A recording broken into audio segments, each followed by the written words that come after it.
Hello and welcome back to Freaky Fast Broadcasting as we're back here on this Wednesday night at the Talladega Super Speedway for the Underdog Racing League Xfinity Series here, brought to you by Ultimate Siding and Gutter LLC. Our customer says we're the best in the business. We specialize in residential and commercial construction. We've been in business for over 15 years. We only use the best materials and are dedicated to completing each product in a timely manner. There's nothing more important than having a house to call a home.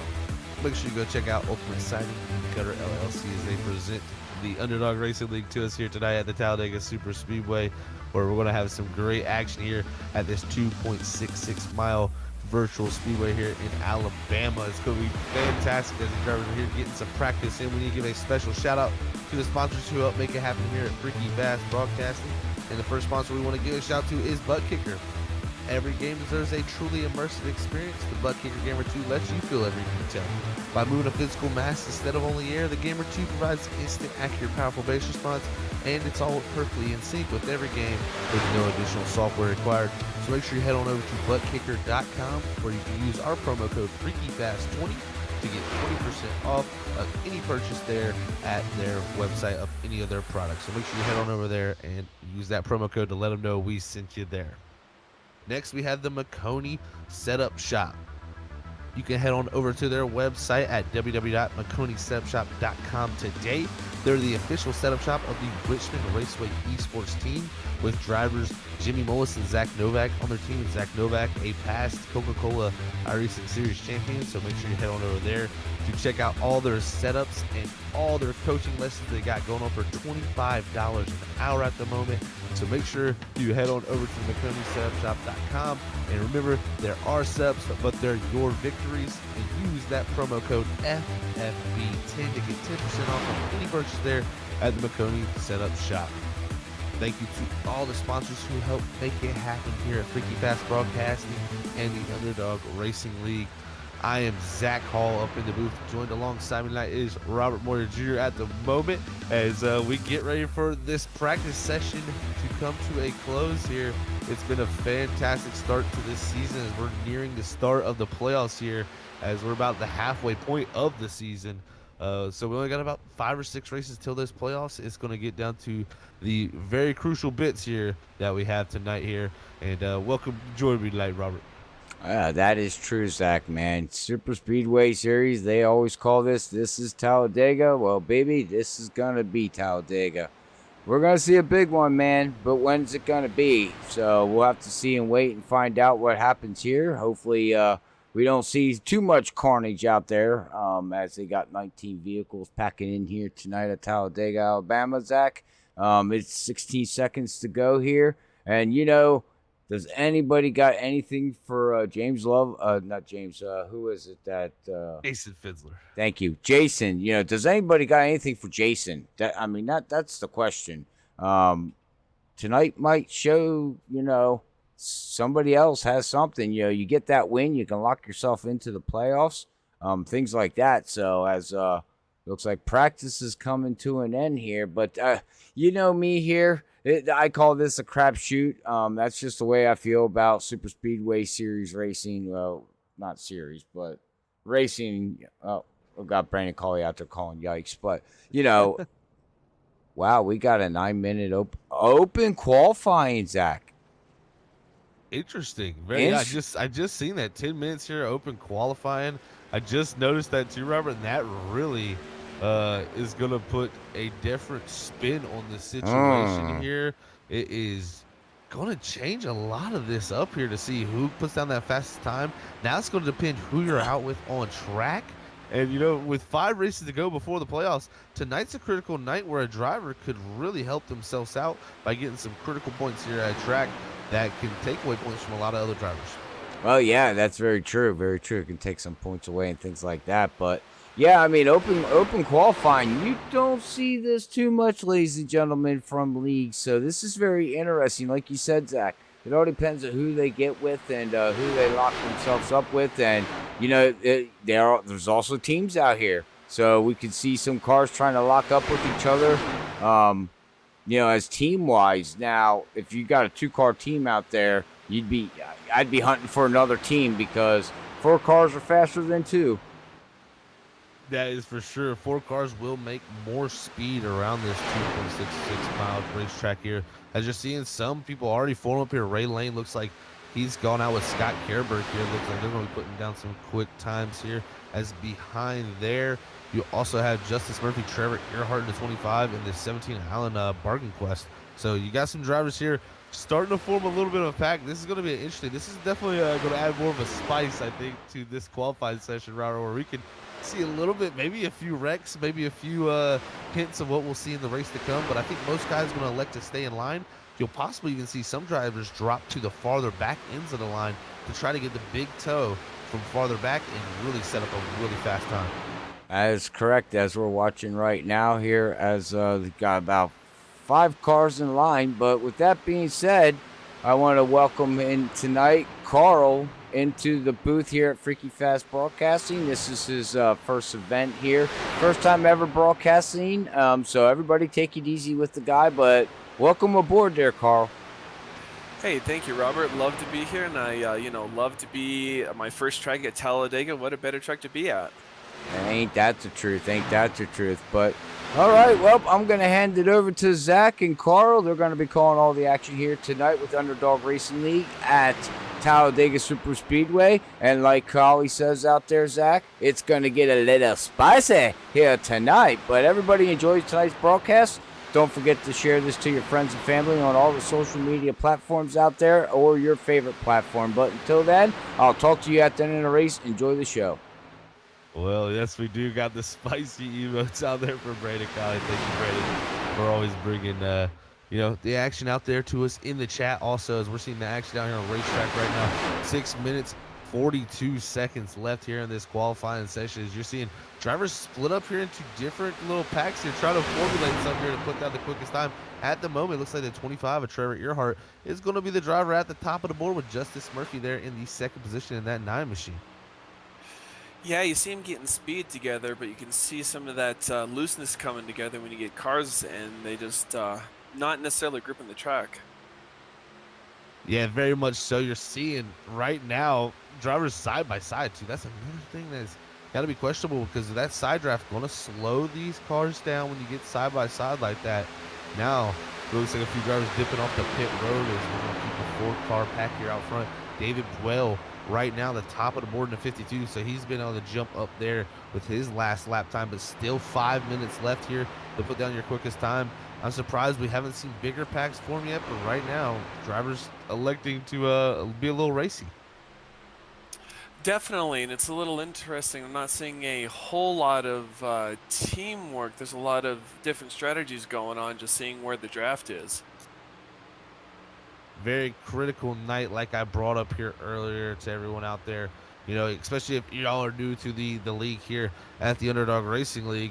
This is going to be some critical time coming down to the rest of before our playoffs kick off here at Michigan in 5 weeks. We got Talladega, Dover, Chicagoland, Pocono, and Iowa for our next 5 races, and drivers are going to be trying their best to get themselves up into those playoff positions to be able to fight for a championship and see if they can take down Jason Finsler, who's really been on a roll. We've had some drivers in the past few weeks really contend against Jason Finsler and show that 5 has just really got strong pace, but we're seeing people start to break into the fold there and possibly put a stranglehold on that gap that he's had over this field during his tenure here. You mentioned it, Zach. You have Dover coming up, you have Pocono coming up, and those can be really crazy tracks. So Talladega is definitely, the cars that don't maybe have the overall speed would like to have that one shot, Yeah, this will definitely give them the, there's some people's chances that they wouldn't have had at different tracks. This track opens it up. Robert calls it a crapshoot, and it's literally that. I mean, anybody can go out here tonight and get through the big ones, survive it, and it could be a race of attrition. But at the moment, look at that time there from Dane Moore, first driver to break into the 52nd bracket for that 28 machine, pushing the 21 there. You can see those 2 drivers put down some great times. Christopher Heights, we'll see if he can move farther up. Right now, 4th on the board, so great times, and it looks like Sean Huffsteller there bringing it in the 94 in the 2nd position. Also, you got to think about strategy. Do you want to start in the front lead? Do you really care about fuel, or do you want to kind of lean back a little bit, start in the back, let things develop, and then make your move later on in the race? That's a very, very great point there you brought up. And man, I tell you what, right now, we're seeing a little bit of action. There's the 3 slowing down. That's going to slow down the 28 there. And this 3 minutes left here in this qualifying session. This is definitely something new for us. We're used to these guys doing single car qualifying 5-minute sessions. And right now, this 10-minute session is almost like a jam session where they're trying to get in their best times. But I tell you what, we got 80 laps here tonight also to do battle to see who can bring it home. We got a stage at lap 20 and another stage at lap 45.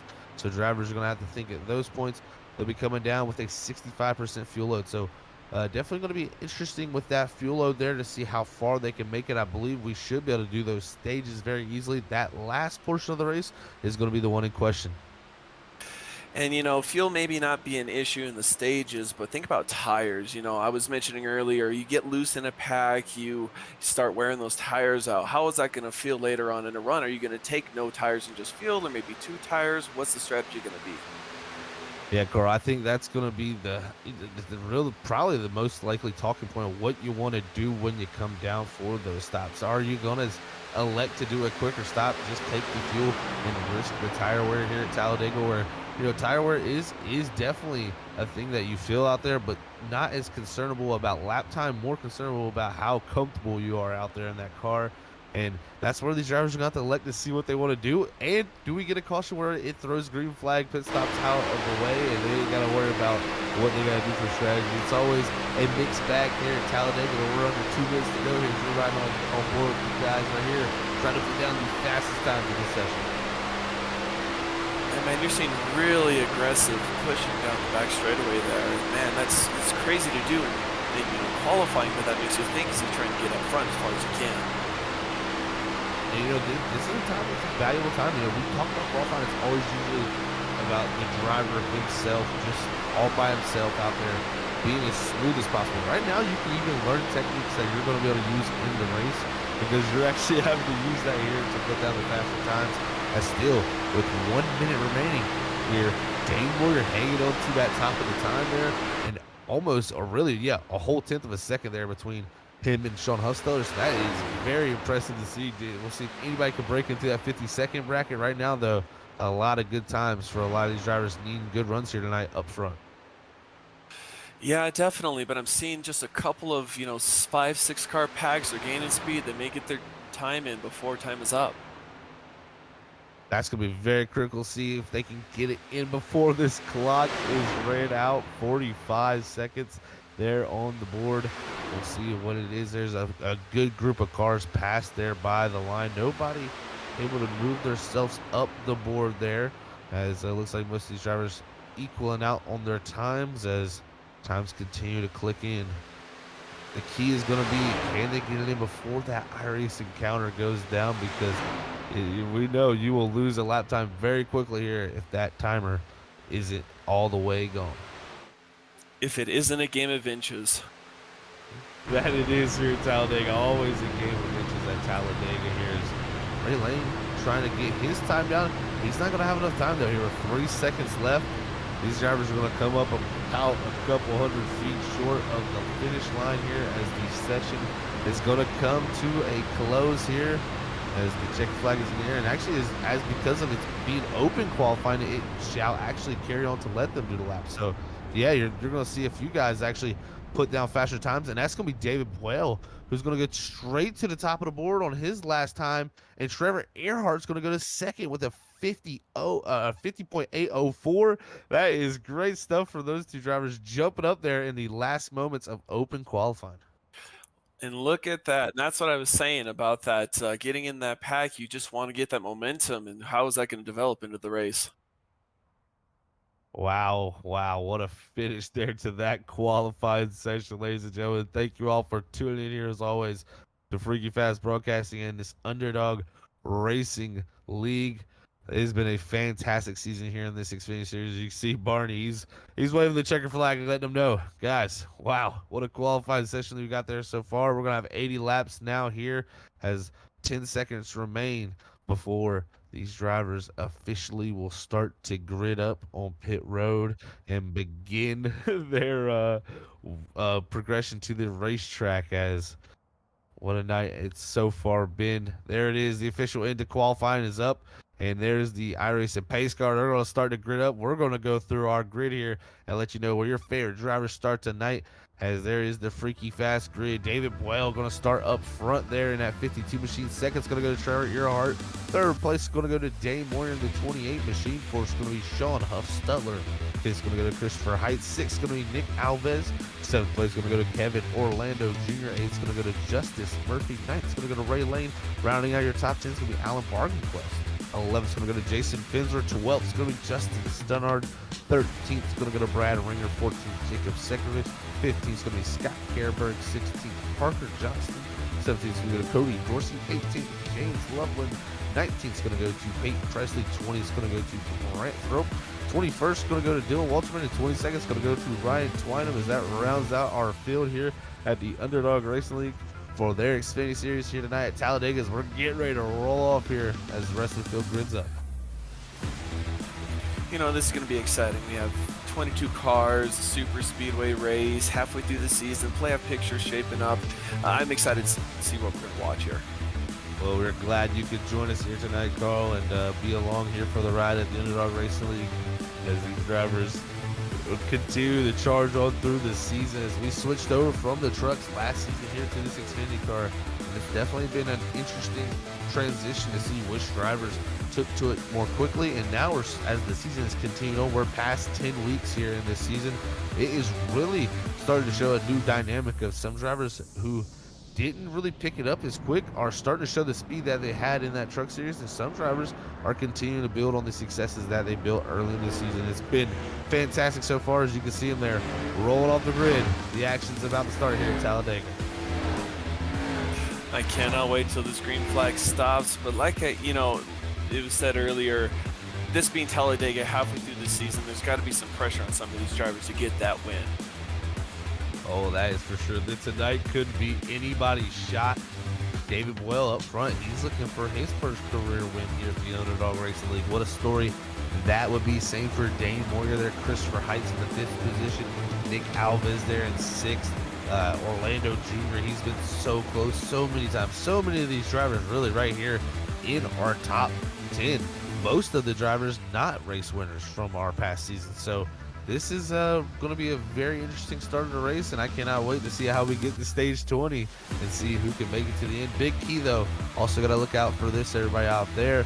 You do have a instant count there, so every 12 X's these drivers incur, they will be getting a penalty, and there is a fast repair for these drivers, so that's going to be something they're definitely going to keep in their back pocket until the very end.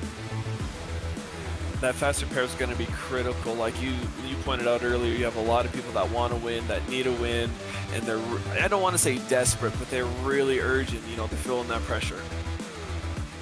That they are urgent tonight here at the Talladega Super Speedway. We're going through 3 and 4. You can see up front, it's that 52 machine, David Boyle. He's made a great lap there in the final seconds of the open qualifying session to pull that lap off. He is on a roll here tonight to start out front. As they roll down here, the pace car is going to take the hard left turn, but we got a long way before we get down to the green flag, where Barney's going to wave that green flag and let us know we are ready here tonight. Talladega Super Speedway again. Everybody, thank you for tuning in as we get down to the tri-oval, getting near the restart zone. David Boyle in the 52, waiting for that green flag. Green flag is in the air as Barney will wave it. There it is, green flag. David Boyle's off and away as Trevor Earhart will get a little bit of a better start there from the top with the push of Sean Huff-Stutler. We'll see if they can pull ahead here, heading down to 1. You see there, Trevor Earhart getting to the outside, but didn't have the momentum to make the pass. So David Boyle coming into the inside, getting a little more push from the car behind. Great push there from Dane Moyer in the 28. Like you said there, Carl, he's really gave the big bump to the 52 to give him the momentum down the back straightaway. Is now that top line is starting to build the momentum up for them Alves is going to be the help there in the third car in that 24. As the 21 of Chris Rice, the third car on the bottom, is starting to formulate here. We've seen these Xfinity cars before produce very great racing. I cannot wait for this race to continue. They're showing a lot of patience right now. Of course, it's lap 1, lap 2, but it looks like they're just trying to figure it out, fill up the field, and see who's around them, see who they can win with. Very smart for these drivers to do that for sure. Being patient here early in the going. Got stage 1 here at lap 20. No reason to rush too early. You know you're going to get a few cautions to bring it back into perspective. I would not be surprised to see a few guys drop back here. But right there off of 2, Trevor Earhart, he's going to take the lead with the help of Sean Huffstetter to see if they can get those 2 cars down on the bottom. And how critical will the bottom be in being able to block that line versus the high line where you can carry that momentum across the corner? All night, we'll see who is the dominant line. That's for sure going to be the question, as that outside line's got the big momentum. But as soon as someone clears, they want to get down low. That's what those 2 drivers out front elected to do. Trevor Earhart going to cross the line this time to lead this lap. So new leader here on lap 2. As that outside line starts to deteriorate a little bit, we still see some drivers formulating up there, about 6 cars on top. And they're getting there, but you can see that bottom line. They're not necessarily together, but they're working on it, but they're much more outnumber the outside line.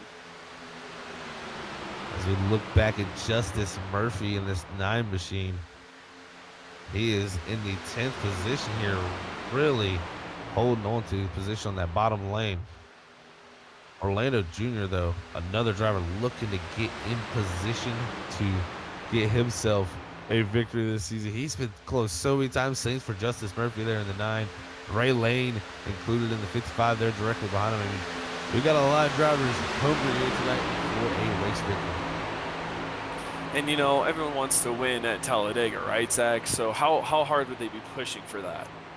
Yeah, that is gonna be a real good question to ask, is how hard and willing are you gonna be to try something that is, out of your wheelhouse? Do you want to take a big chance, take a big risk, lose points, or do you go out there and play conservative? I think a few guys may be on that near that cut line of the points. They may be thinking, hey, a little bit conservative here tonight, nothing too crazy. But I think a few guys outside of that area and a few guys maybe that are feeling pretty good, they may be taking risks here tonight that they normally wouldn't take at Talladega.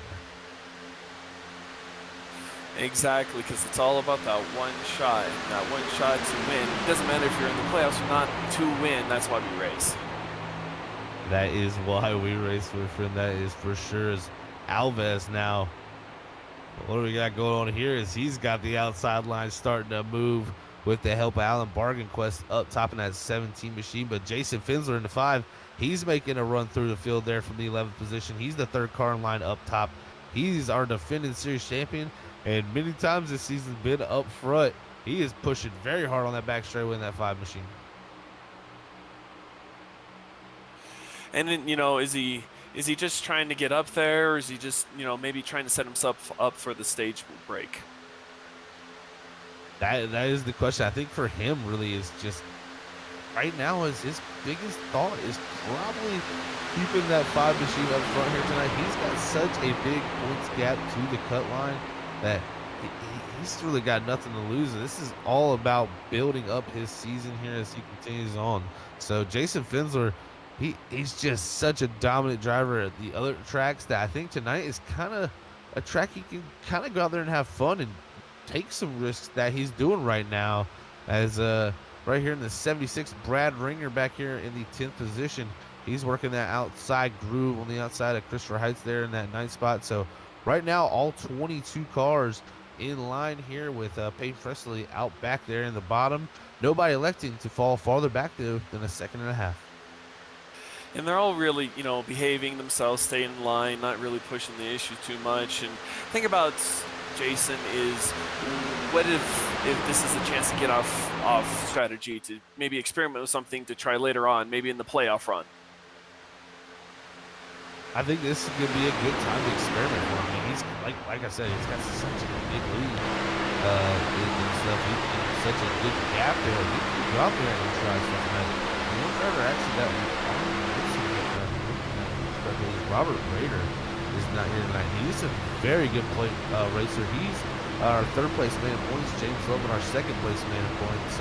He's here tonight. So definitely going to be looking to take advantage of that. Raider there third might slide backwards a few positions with missing tonight's race, but it's getting really close with the points. I mean, Jason Fillinger with 158 points to Loveland, but from there, it's actually very close all the way down to the 10th position. So how do you measure when to be aggressive and when to lay back? You know, of course, early in the race, but when you feel you have to really put your foot on the pedal and really go? Really, I think that's going to come down to most likely you're there at the end of that final stage. That's going to be a critical portion of this race here. Right now, for a lot of these drivers, they're going to be probably not trying to take the biggest risk, but you got to get stage points. Also, stage points will be a nice addition for, especially as Alves gets a little bump from Bargain Quest. He's up into the wall. The field is going to separate here. We got our first major incident of the race.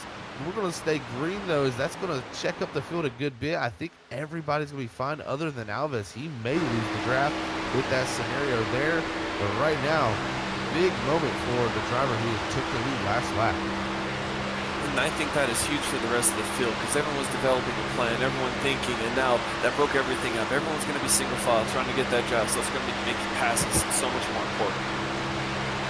Right now, all single filed out after that major incident there. Earhart going to be our leader, but it looks like most of the field going to be on stay in line and get ready to get together as Alves is going to be the one that loses out of that big lead in the last lap, and now going to be more than 5 seconds back of that lead pack. He's pretty much in no man's land right now, and he's going to be in a critical phase just trying to stay on this lead lap all the way to lap 20. And losing that draft is so vital at Talladega. Yeah, it's only 20 laps, but you could find yourself down a lap real quick around. That you could, especially all by yourself, going to be upwards of about 5 to 6 seconds slower. Right now, he's going to hit pit road actually in the 24. So this is an interesting call for him there, especially with the amount of damage. I mean, he's got a good bit of damage on the right side of the 24, but I would still think you might want to stick it out to that stage, hopefully stay on the new lap. But he thought better. He said, I'm going to come down and get the car fixed and see if he can possibly get the lucky dog, because right now he'll be the only driver a lap down unless something else out there goes wrong in these next 10 laps before the end of stage 1. That just tells me he didn't have the speed, didn't have the handling in it, and Talladega Aero is such an important aspect of the race that you just got to be 100% all the time. And he immediately comes off a pit road. Fast repair done, nothing else done to the car.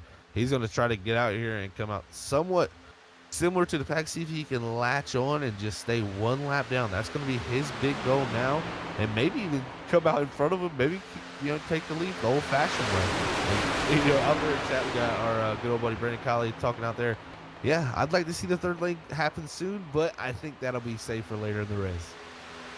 It definitely, you know, the third lane, yeah, it can help, but it also slows the rest of the pack down, and that really bunches everyone up, gets everyone that much more intense.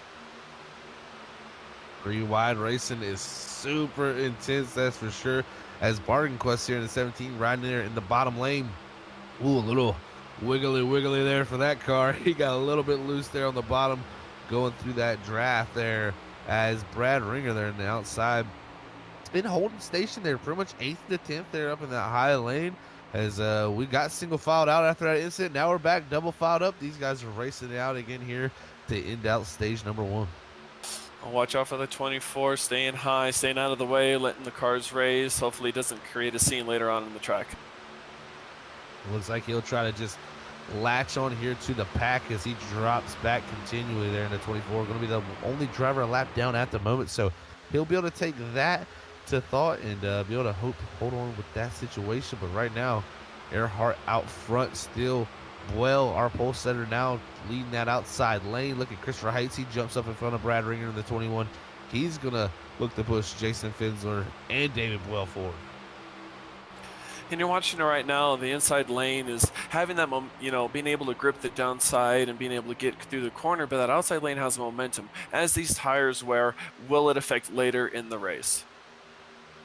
That is something we'll have to see here. Tire wear could come into play here, especially with a hot 100-degree surface we have here at Talladega. And we'll bring the weather up for you, ladies and gentlemen, here to see what it's like here in Alabama. 9-mile-an-hour wind here today with the 83-degree ambient temperatures. You can see the wind there jumping up to 10 mile an hour, so that wind being a little bit gusty. We got 52% humidity, a partly cloudy skies, and the key thing you want to look at there in the top right corner, that is our track temperature. It's 100 degrees, so pretty hot track out there tonight at the Talladega Super Speedway as these drivers continue to make laps here in stage 1. And those conditions just make that track slick and make it really hard to handle, especially back in the pack. And yeah, there's not a lot of wind, but there's a little bit. And if you just catch it the wrong way, you could be around in a real bad manner. Right now, continuing to race side by side as Well leading that outside lane with the help of Jason Finzel, our points leader. Here comes a pretty big run down the back straightaway. They're going to look to pull even with leader Trevor Earhart. Here goes David Boyle in the 52. He's going to have a nose ahead. Don't think he'll clear before 3. No, he was. They head down here side by side into 3.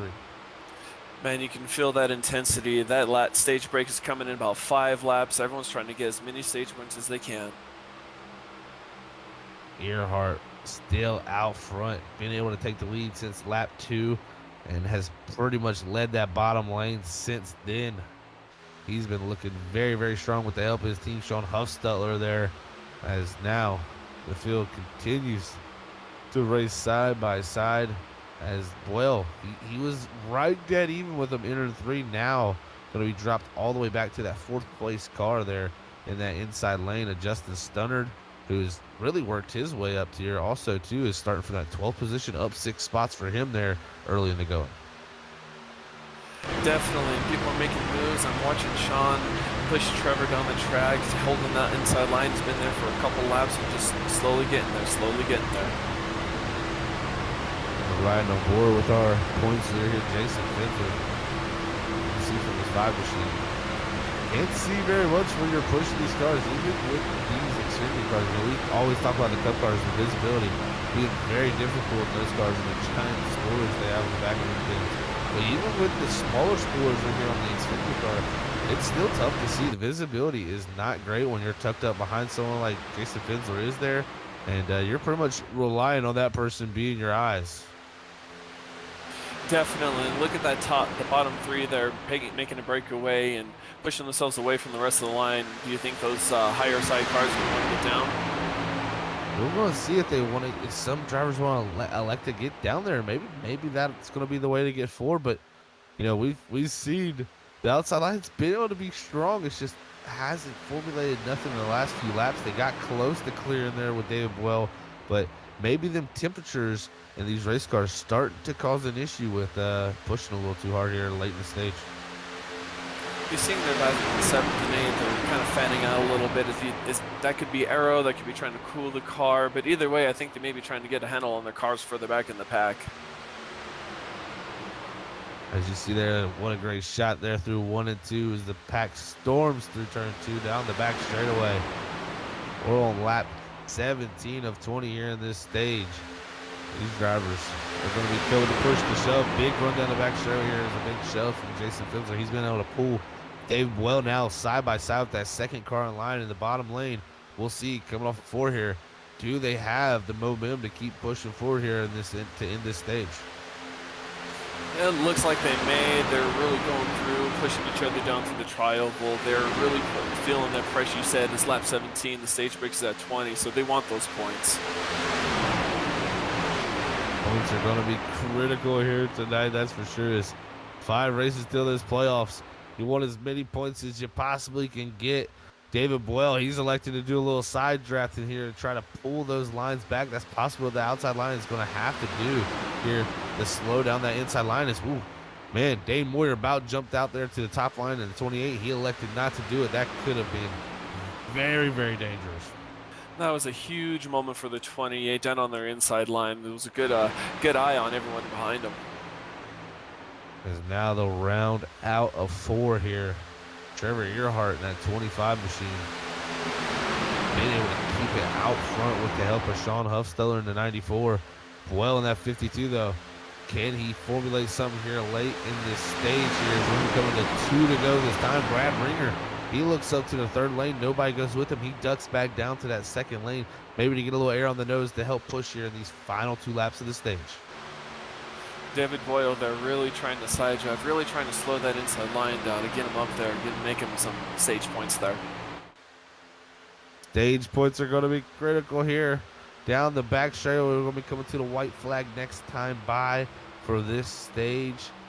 David Boyle, though, trying everything in his power to pull himself forward. It just doesn't seems like he can get anything forward there as he gets to the 94, but just cannot get a nose ahead, as now the white flag for this stage is going to be waving this time. We're going to have one more lap in stage number 1 here at the Underdog Racing Xfinity Series.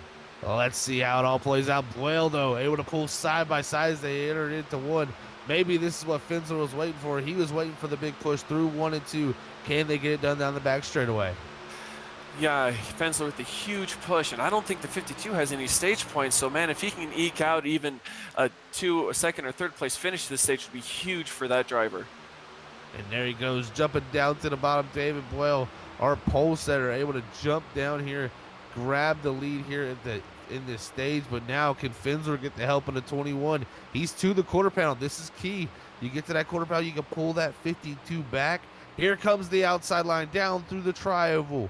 Who's going to lead it at the line will be your stage winner, side by side, a dead even heat. It looks like Fensler, your points leader, is going to win stage number 1. What a job by him here as we'll be waiting for that caution to come out. So these drivers are still going to be looking to fight for positions, but there it is. Caution is out. Jason Fensler, your stage 1 winner. What a stage that was. That's going to lead up to something great, I think, for the rest of this race.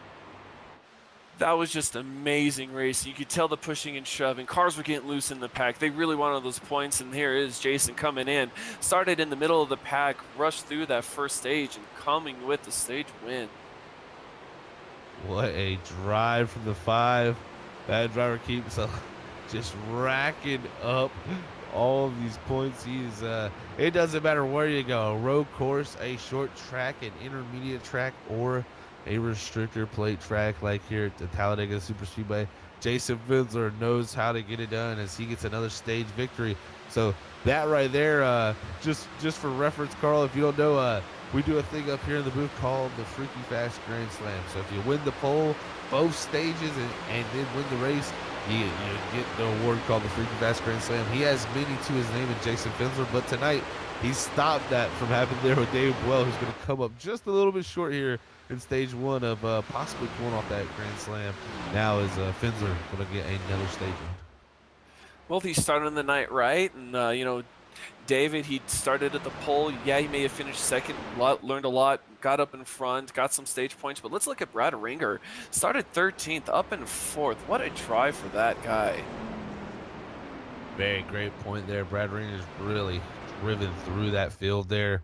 Him and Jason Fensler are able to make passes and get them done very nicely, as it was a methodical, patient job by those drivers. Walterman, also another driver, really making his way through the field, 21st to 12th.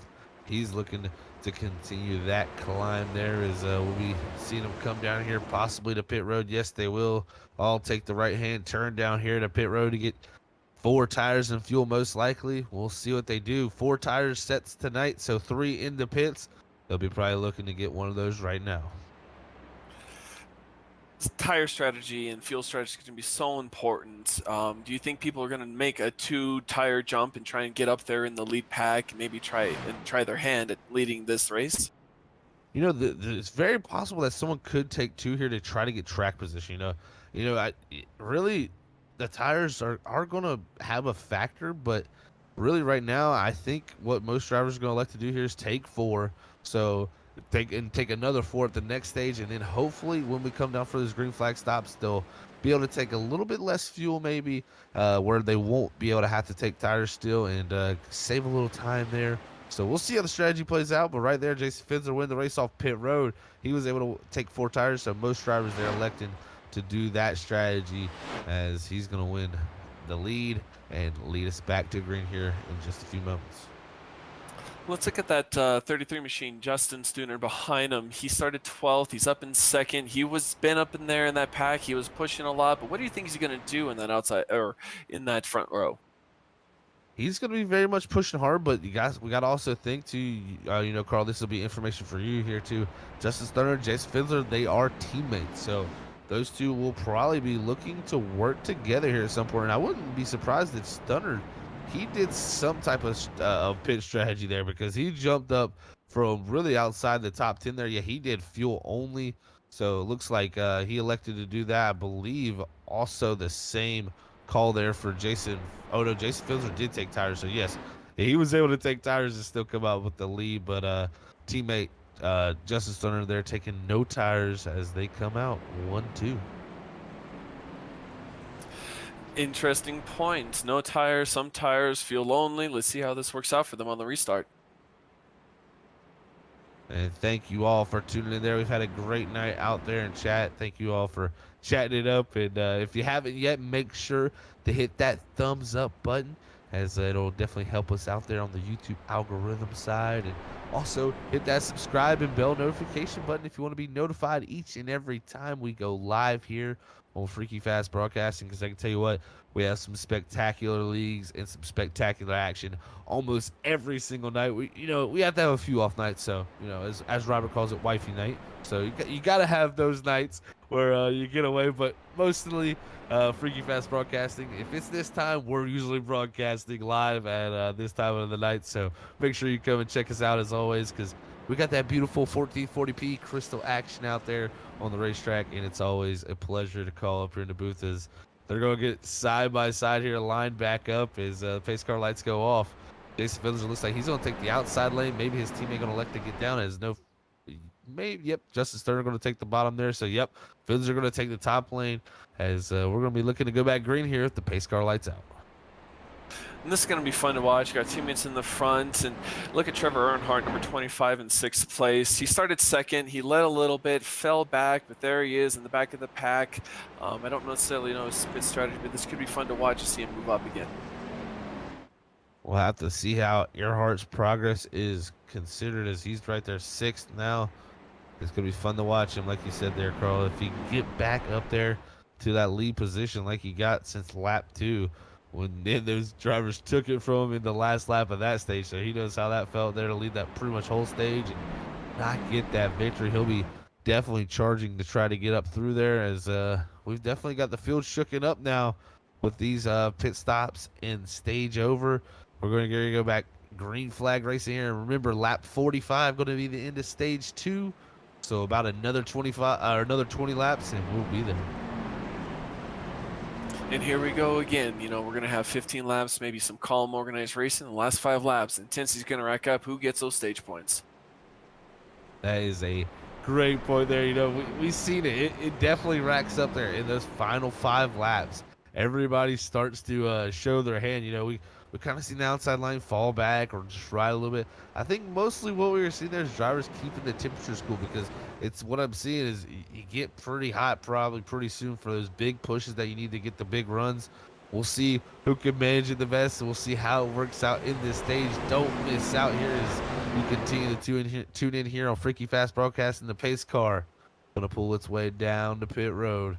Jason Fields are going to lead us to the long restart zone here at the Talladega Super Speedway, as his teammate, him and Justin Stunner, will start out front here. Finsler from the outside line, green flag looking to fly. There it is, green flag in the air. Jason Finsler with a great start, great push from Dave Moyer. He's going to be trying to possibly get down in front of Justin Stunner. And also, as that 28 really out the box grade, that's going to pull Trevor Earhart pretty far forward too. Also, man, what a start for that top lane. That was an amazing start, amazing push, but that separates those teammates, the 5 and the 33. So does that mix up their strategy? Does that change what they want to do in the next couple of laps? I think it definitely mixed their strategy up there. Right there, I think the whole goal of that was Jason Finsler. He wants to jump down and get in front of that 33, but that start did not work out. The guys behind him timed it just perfectly enough to jump in between them. Dave Moyer, though, he likes to go straight to the outside down the back straightaway. Now out of 4, he's going to be looking to take the lead with the push of the 25 and Trevor Earhart. We'll see what they can produce here out of 94 as Brad Ringer comes into the picture also in the 76. That outside line's gaining momentum in that Justin behind Jason in the 33. He didn't take tires. He just took fuel only. Is that affecting that bottom line, and will that affect the push later on in the run? You know, I don't think it's gonna have too much effect. Jason Finster even there, our race leader there on the bottom, he took 2 tires also, so you're gonna see definitely a little bit different strategies with that, but I don't think the tires are gonna have too much of a factor here tonight with the way it's gonna play out here, but could have a little bit of a handling issue as the run goes on for those guys. We'll have to monitor that with them, but right now, Dane Moyer, he don't want to get cut in the sucker hole there 3 wide. That almost got really dangerous there as Earhart looked to go to the outside. Ringer's going to get shoved up to the top. He's going to slide now behind Sekrovich in the 3, as that all could have gone really, really bad there in a few moments. And that moment really broke up that outside line, totally killed the momentum. And there's even a breakaway in the top 4 cars in the bottom line. Will Dane Moyer be able to get in there and crawl his way up? Dane Moyer, they're going to look to jump down to 28. Yes, he does get down to the bottom lane. And now we'll jump back up top as he uses that draft. As see if he can go forward here. But man, what a moment that is. Husto now will jump in front of it. And Dane Moyer there in the 94. Because now the 28 is going to have to look to push the 94 down the back straight away. And that outside line continues to play a little bit of games up there, but they're definitely charging forward here. Wow, big push from Moyer. That almost went around. Man, and that just goes to show these cars are really hard to handle in the pack, even, second row. But that top line is a little more organized than the bottom line. I think they're going to momentum make the move here at the trioval. Top line with big momentum. 94, Sean Hufsteller. He's out front here leading at Talladega. What a drive for him there. He's going to probably look to slot down in front of this figure. Yes, he does. 94 drops down to the bottom. New leader out front. Dane Moyer here, though. He's going to be looking to get the help from the 25 again. Those two were able to push pretty quickly before and able to push Hufsteller out front. Let's see if they can produce something with themselves. As right now, the outside line has been showing glimpses of greatness as Brad Ringer jumps up top 3 wide. Everybody going to leave him out the dry. Looks like he's able to get everyone. But those last 2 passes, the only thing, common denominator is that pusher, Dane Moyer. He has that power, but once he gets that air in front of him, he loses that momentum. Right now, Earhart giving Dane Moyer the push. We've seen Moyer able to push the 94 out front.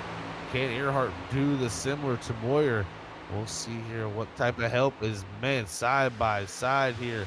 Now, down into 1, Dane Moyer trying to pull a nose ahead, but they're going to drop back through the corner. The key is going to be off of this exit here. Can they build the momentum? Moyer at the front of that top line with Trevor behind him, pushing him down the back stretch. Here we go. He's going to make that move into the turn 3. We'll see. They're dead even.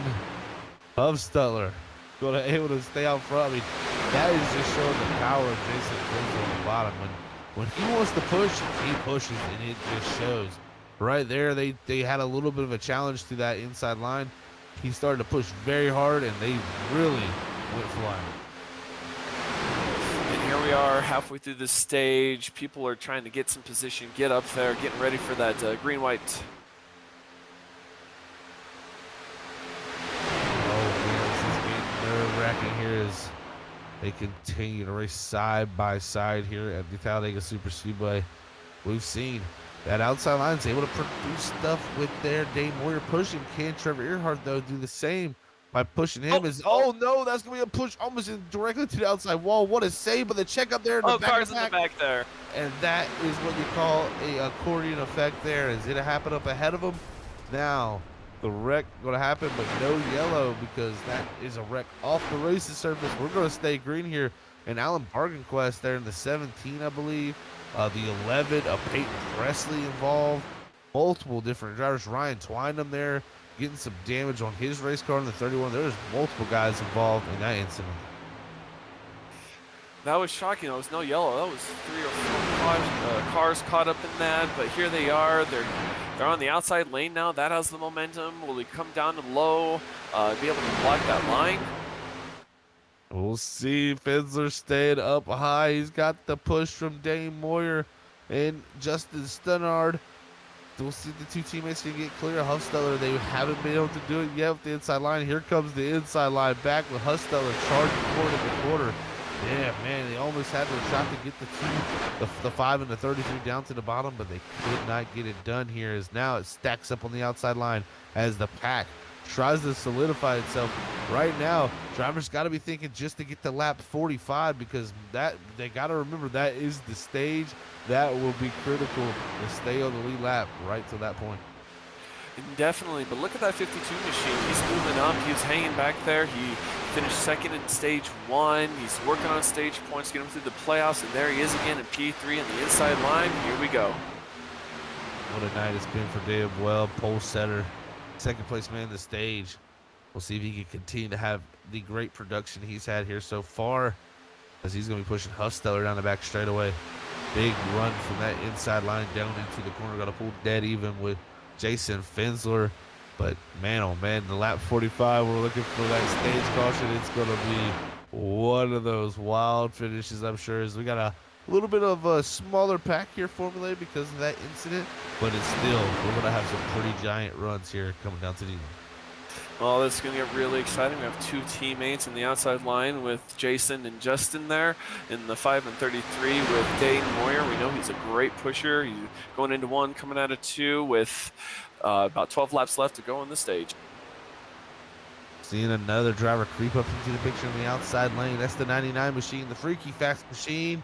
And it is working its way freaky fast up that outside line. 21st to 7th there for Dylan Walterman. He has been a driver that has before shown prowess at the play tracks. He was our season opening winner at Daytona. Could he get himself another machine? It is very possible. You know, that outside line is actually looking more organized than the inside line. Let's transfer for the 99 to get some stage points here, have a good finish as well inside. Ryan Swine up there in the 31. You'll see him on the outside up there going 1 lap down now. That's going to put him there in the back of the pack. But Alan Bargenquist also 1 lap down. So those drivers will be fighting for that lucky dog there at 45. Right now, Ryan in position for that. But out front, Huffsteller with the help of David Well going to hold on to that lead. But the outside line fighting tough here down the back straightaway. That back line is just staying organized. Dane Moyer right there, 3rd in line, teammates in the front. I don't see him slowing down anytime soon. Great field here tonight at the Talladega Super Speedway. A little bit separated right now, but it's been a fantastic battle as these drivers continue to race around here 2 wide. We're going to be looking to 11 to go here in this stage. So before this stage ends, we're going to hit a quick commercial break here at Freaky Fast Broadcasting to show you all the things out there, those cool commercials we got. So make sure we'll stay tuned in there as the side-by-side action here as they battle down to the end of the stage. We'll be back before the end of the stage as we go to a quick commercial. Thank you all for tuning in.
want to be the best, you can't settle for the rest.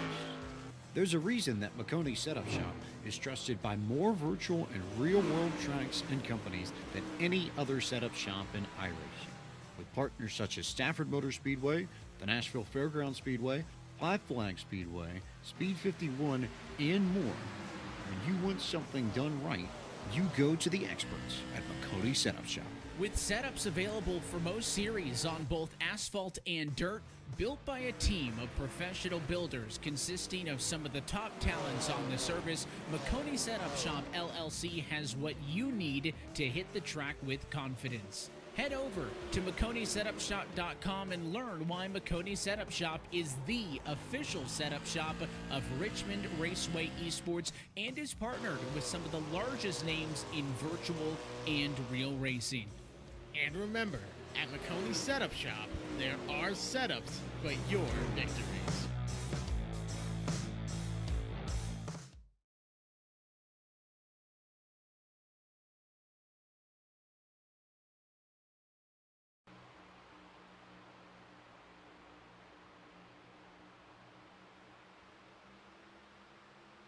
All right, we are back here, everybody, after that quick commercial break.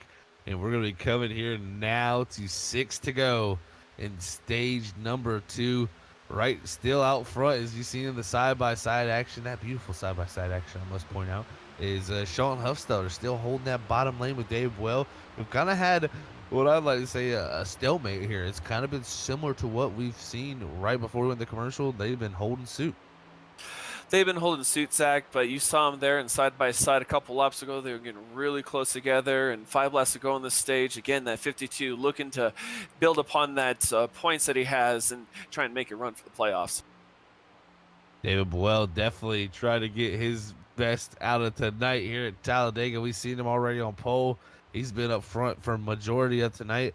I'm sure this is what he's thinking of his time to shine here this season, and he's definitely shining as a star here at the moment.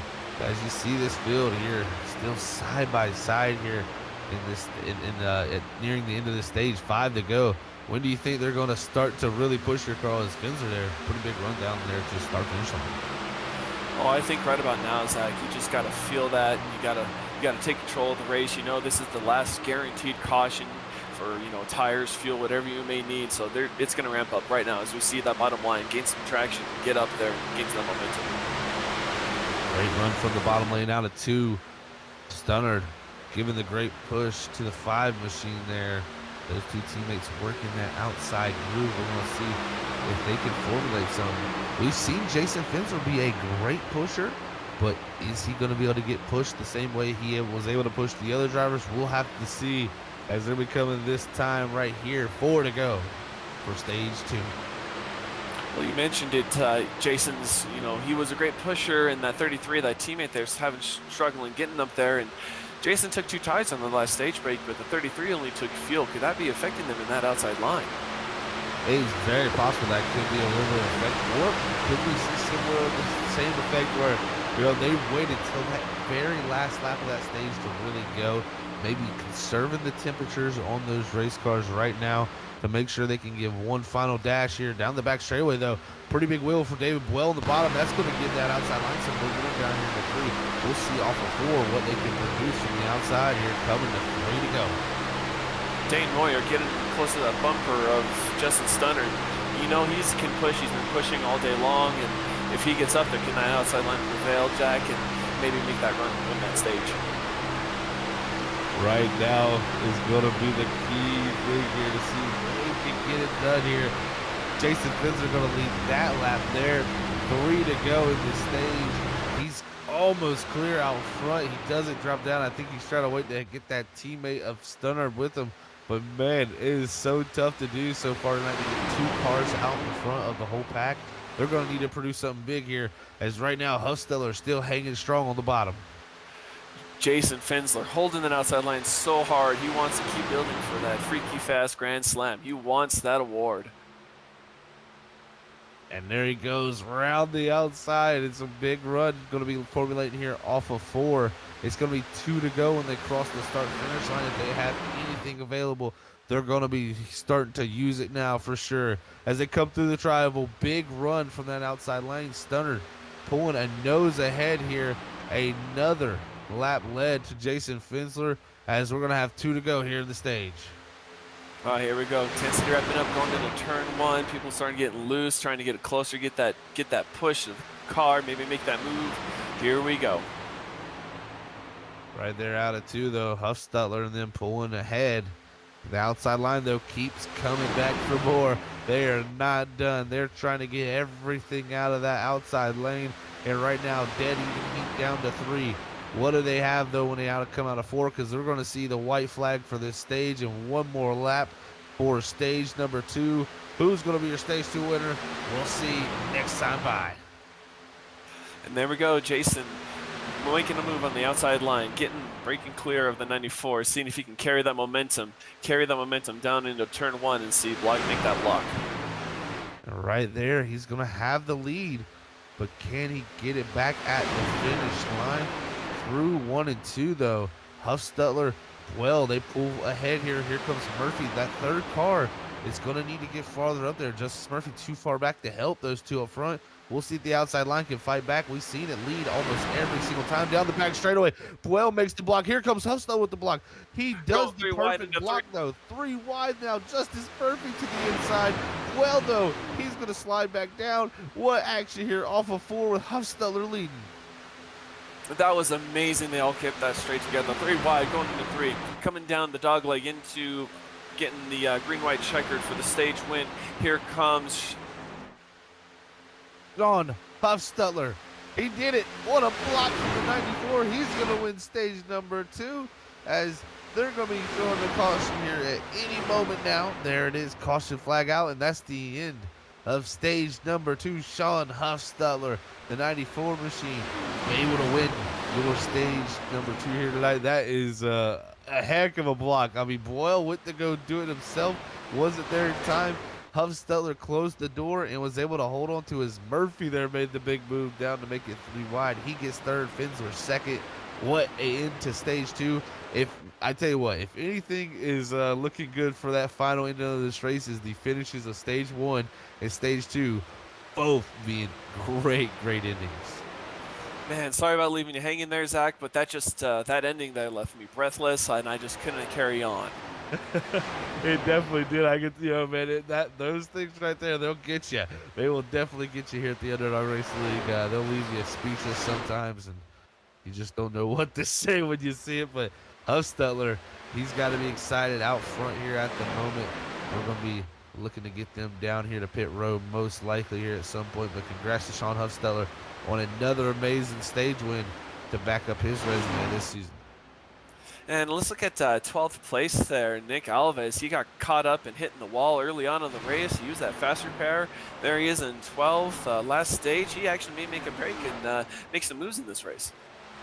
Very great point there, Carl. Yeah, he's able to make a huge recovery through this stage there. And that just shows you can't give up at any point. It looks like Ryan Twynham will be our lucky dog most likely once we get him all lined back up, so he could possibly be looking to pull off the same thing Alves did. So congrats to Alves on getting back up there.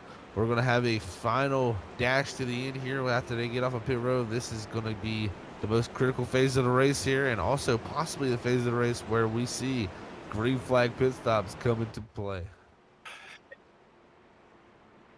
And you got to be perfect here. You can't speed, and I saw 27. He kind of missed his pit box on earlier, so he can't do that, especially if you want to stay in the lead pack. No, you cannot. Missing your pit box will be pretty much race loss if that thing goes green from the end. So pit stops can be the most critical part of this all. And I tell you what, a critical part we talked about, pit stops. Sean Huffstutler, he just slides through his box there in the 94, just winning our stage. That is going to probably set him back possibly a few positions here once we get back there. Is I think Finsler there in the 5. Yes, he's going to win the race off pit road again. So, man, oh, man, Sean Huffstutler losing a major track position after winning that stage. And we all know Talladega and the big one. And is Sean now going to get caught up because of that mistake? That could be huge for the end of this race. What a race we've had so far out here. And right now, Ray Lane, we're actually great info from our producer up here. Ray Lane here in this 55 machine, he pitted a couple laps before that stage in there. It looks like 2 laps before the stage ended to try to get some track position. Maybe Ray just felt like, man, I had nowhere to go. Both lanes were kind of clogged up. So, man, only way to get out front here, do some track position work. And look, he's got himself now the lead. And we'll see what his strategy will look like now. And Lane started 9th, so it's not like he's extremely slow, but it's interesting seeing him up front. The cars behind him have fresh tires, fuel. How is that going to change the strategy, and how is that going to box up everyone behind him? Yeah, we very well could be seeing him in a different position than he's been in this race, so it could box up the situation here a little bit. But I think a very a bold call from him and a very interesting call. So I like what he's done here to get the track position. Maybe he's felt like he just hasn't been able to progress forward without much help. If he feels like he gets out front, he's closer to that fight and has a better shot. As we've seen most of the names up front be similar names throughout the night. So passing is looking to be at a premium. Let's look at that 4th place, number 99, Dylan Walterman. He's up there in 4th, started in the back in 21st, and he's up there now in the lead pack. So you got Ray Lane, Jason Fencer, Justin Stunnard, Dylan Walterman, all up there in the top 4. Interesting combo of mix of drivers we have. Yeah, Walterman has been fighting his way forward, our Daytona winner. Man, I'm telling you what, he's a driver you can never count out in that freaky fast broadcasting machine. I mean, he is always out there. You never give up, and he just always charges forward, man. And I tell you what, I would not be surprised to see him somehow out front at some point here at Daytona. And you know, it's crazy because we had a speed weeks at Daytona for these guys, and a race before the their kickoff race, and he had a tough time in that race. He was a pinball and got beat around, and then came back to Daytona, won the thing, and now here at Talladega, he's kept it pretty darn clean here tonight. A good-looking piece out front here in that 4th position. He could be the one looking to steal this victory away here late in the going. Again, super speedway racing, anything can happen. Daytona, Talladega. You know, again, we talked about Ray and Dylan up front, but look at Sean Hustad. We talked about his penalty, or not penalty, but he misses pits box, and there he is down in 10th. That is going to hurt him moving up the rest of the race. We'll have to see what he can do to get back up in position because, man, he's been up there for majority of the race, but now he's got to work his way forward from that 10th spot there like you brought up, Carl. But looking back throughout this field, there's some guys who haven't really shown their hand yet. I think one of those guys, possibly James Loveland here. I think we're right. Yeah, we are riding on board here with Loveland. He's back here in the 13th position, pretty far back still. But this driver is going to be one to watch. 2nd place in points and man in points. He's looking to just have somewhat of a quiet night and maybe come out of here and steal a victory late in the going after riding around through the first couple stages. Oh man, this restart's going to be really interesting. Looking at the top lane, you got Jason, you got Justin, David, who's led some laps. Dane, he's a good pusher, but now people who've been in the back, you have Ray, Dylan, Justice Murphy, all those people back there. It's going to be an interesting restart. What an interesting restart we will have here is on board still with Loveland here as we get ready to come down. They're going to be passing the pit lane here any moment now. Pace car going to look to turn off. Ray Lane, though, using strategy here, pitting before the stage ending. He says, I want the track position. Give it to me now. He's going to be starting out front. Jason Finsler going to start beside him. Wow, what a starter for him. He's going to go way before the restart zone. I think he's going to throw everybody off. The only thing about this is he's got to think about is now with everybody so spaced out like that, big runs are going to be coming from behind. You're going to have to defend those runs. And here they come. Justice Murphy with Jason Finsler. Big run coming here is actually Finsler going to have to check it up, though. Justice Murphy, he says, nah, I don't want to help y'all. I'm going to stick here to Ray Lane, as that's going to help him there, but it's going to stack a lot of this up here down the back straightaway. And it's going to stack all this field up. They may have strung out, but these guys, there's a lot of aero involved. They punch that air. The draft is great, but once you get out front, it's going to hurt these guys. So the rest of this pack is going to catch up and really make things interesting. Wow, what a crazy start there for Ray Lane. He decided, you know what, I'm just going to go early. And it could have been bad there. Usually that doesn't work out too well for the guy who jumps it that early. But he's able to hang suit there on the bottom and be able to hold on to that lead. Possibly as they'll come to the line. Does he lead that lap? Yes, he does. Or no, sorry, but that's a dead heat. But it goes to Justin Stunner in the fourth bracket of the numbers. So, man, oh, man, Stunner going to lead that lap. But here comes Ray Lane back around the bottom. And here they are getting back together again. Teammates on the outside lane again. We saw in stage 2, Jason was up front and Justin's pushing. Now it's the other way around. That's going to be interesting to watch as his outside line gets formed up going into turn 3. It's going to be fun to watch now. When do these drivers even want to hit the ground? That's another question. 65% fuel load. I do not believe they will be able to go that far. 30 laps is definitely out of the question in my opinion. So I think you'll see pit stops happening pretty quickly, but they're not going to need too much fuel. So that gives them strategy. And look at that, though. The two teammates, Finsler, again, just showing his strength as a pusher. He just pushed Stunner, I mean, well out to the lead. They're going to stay there at the outside line, though. Here comes the inside of Ray Lane. Here comes Ringer around the outside to make it 3 wide. This is definitely stacked it up there, them not pulling it down low. And here we go, the 3-wide racing. There with Ringer, he started 13th. He's been making his way slowly up through the day. He wants that to lead. He wants to sniff that fresh air. There he goes, back down into the second lane. Yeah, Brad Ringer has been the driver that is probably elected to try that third lane the most of anybody I've seen. He's ventured up there. Nobody's really went with him yet, and he hasn't really paid the price for it either. I mean, sometimes you see guys venture up there to that third lane, they get completely hung out of the dry and go straight to the back of the pack. He's been able to slot back in a lot of times and get back into position. So good for him on that case. But here he goes, Stunner and Finzer again. Big runs down the front straightaway.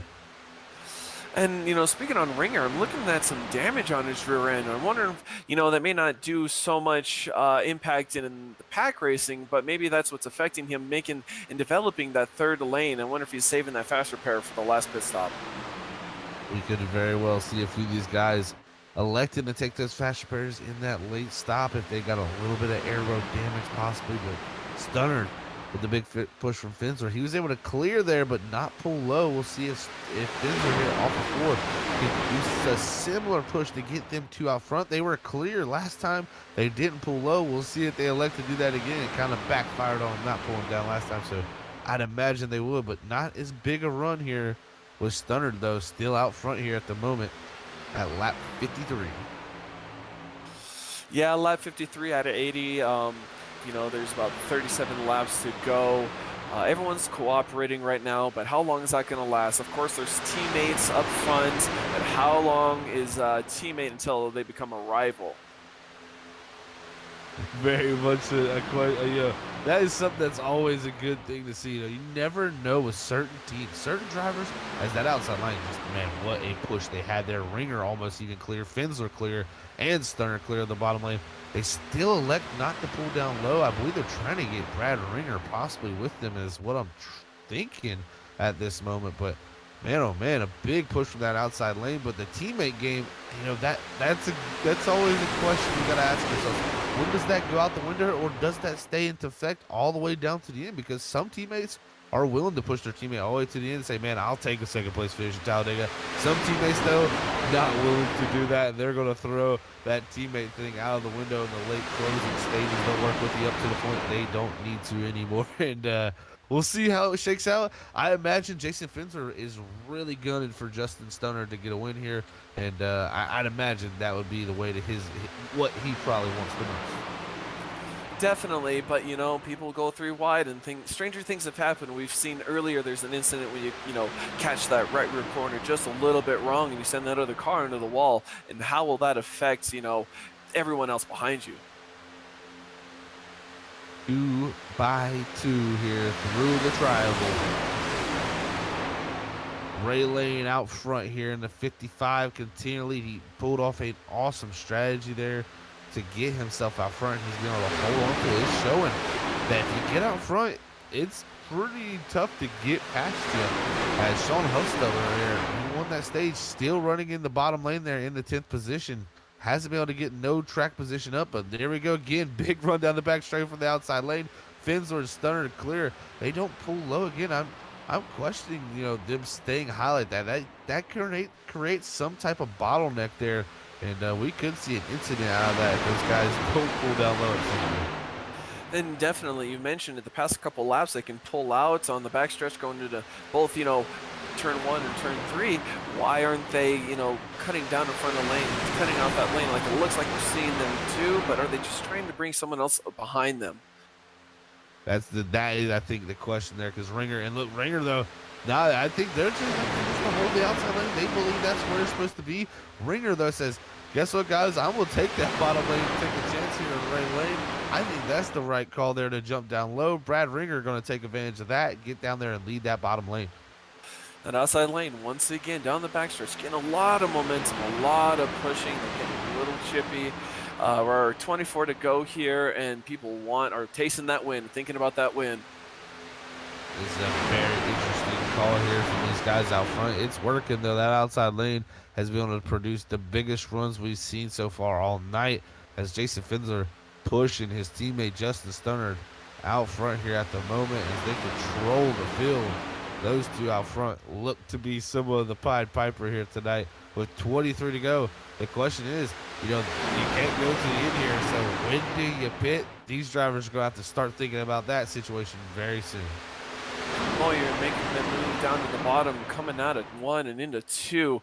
We know he pushes really well, and he finished second there in stage 2. Can he make a run at the lead in the front of a pack? Moyer charging forward here in the 28. Jump down to the bottom lane. That could be the critical car to pull down there to help it out, because man, oh man, they lost a good pusher outside, and it's showing. This bottom lane is starting to go forward here as they pull side by side with Finsler now down the front straightaway. We're going to have some action here coming to 22 to go. So, Zach, I'm noticing here when the 76 was in the lead of that bottom line, it couldn't really go anywhere. Now that Dane Moyer's in the front section making a move and staying up with there, do you think there's some aero damage on that 76 restricting that movement through the air? It's very possible. I'm going to take a better look at that myself and really judge that much. Looking at it, it's definitely some damage to the rear end of that car, and that will cause an issue, especially drag-wise. But it doesn't look too terribly bad. It could be worse. It is kicked up in the middle. That's what you don't really want. But you would rather take it to the rear end than the front end, because that front end is very critical. But right now, as he's tucked up behind Moyer, not really too much of an issue. But when he gets out there by himself, it will create an issue. That definitely doesn't seem to be the issue when he's pushing. But, oh, wow, Justin making a really close move down on that inside line.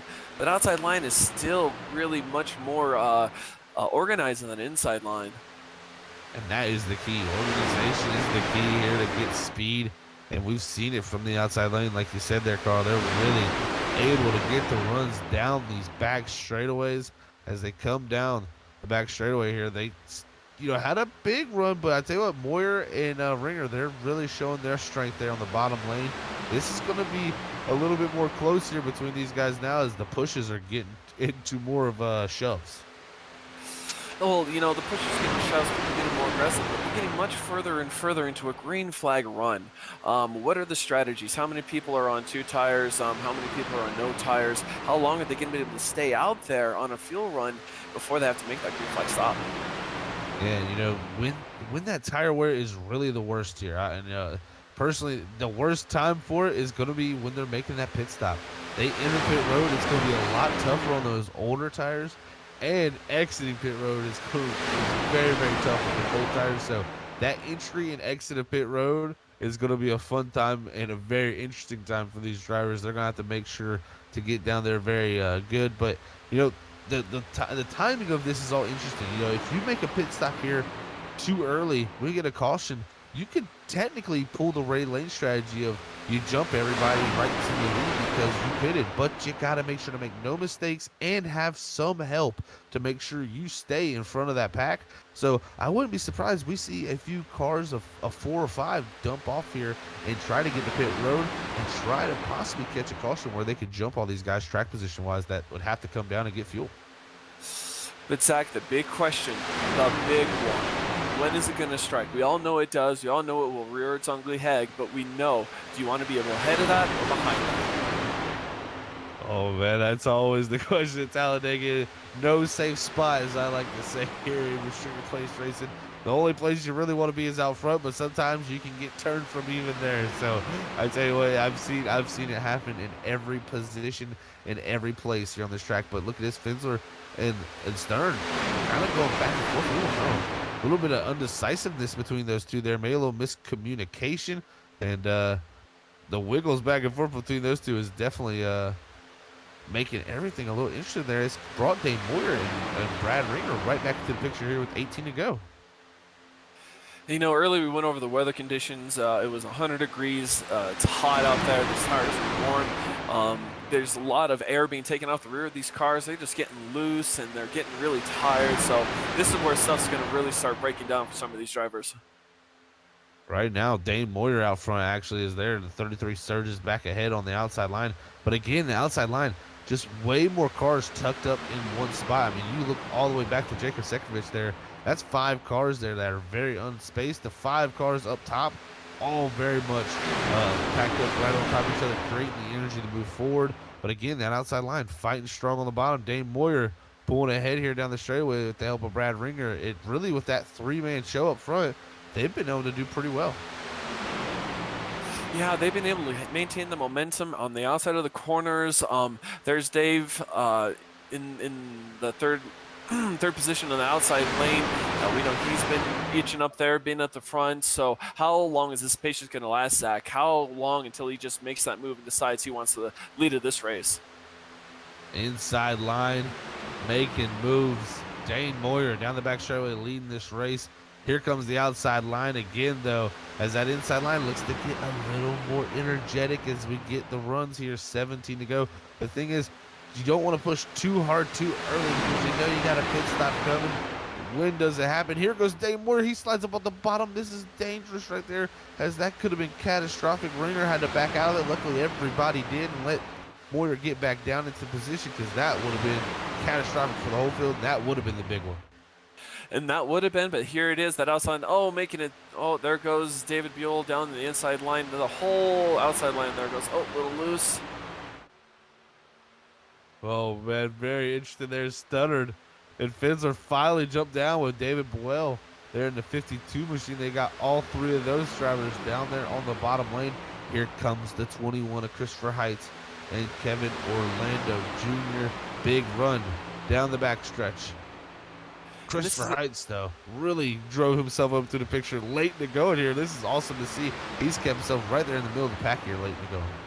Christopher Heights and the 27, we haven't talked about them a lot tonight, but here they are at the end, 16 to go, coming on 15 to go, and it's interesting to see them at the front, see what they can do with that. Yeah, they did. They took advantage of the 3 drivers ahead of to the low side of them, jumping down, and Walterman, too, in the 99. This is formulating some new names up into the picture. Kerberg in the 14. He's going to go up to the 3rd lane. That's going to trap the right lane there in the middle, as that gets a little bit interesting off of 2 here with 15 to go.